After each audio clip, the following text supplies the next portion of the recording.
You glance at a stranger across a room. In half a second, you know exactly where they're looking. You don't think about it. You just know. That tiny act is stranger than it sounds, because for almost every other primate on Earth, it's nearly impossible. Chimpanzees, gorillas, orangutans, their eyes are dark, almost uniformly colored, iris blending into sclera. Predators can't easily track where they're staring. Rivals can't read their intentions. And that's the point. Hiding your gaze once meant survival. So why are your eyes different?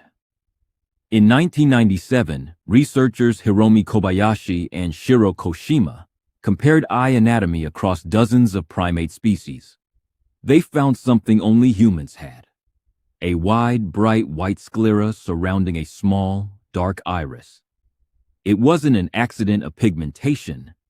It was a signal, evolved on purpose, to make your gaze visible from across a room, across a fire, across a crowded camp of early humans trying to coordinate. Anthropologist Michael Tomasello later built on this. He proposed what's now called the cooperative eye hypothesis. His research suggested that as human ancestors began relying on shared attention, pointing at danger, tracking a hunt together, teaching a child by watching their eyes, hiding your gaze stopped being useful.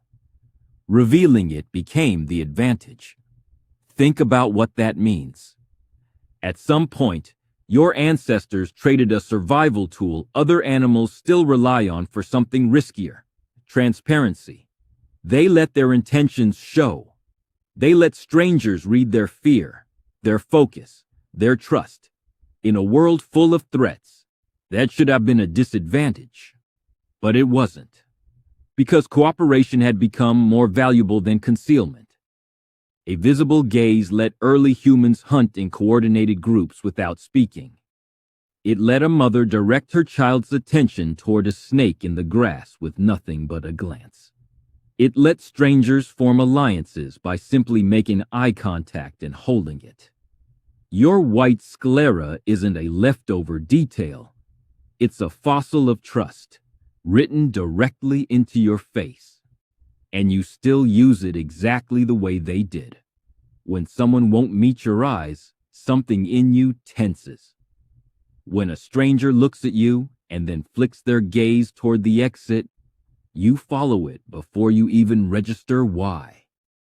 You are running software that's hundreds of thousands of years old, built for a species that decided hiding was no longer worth it.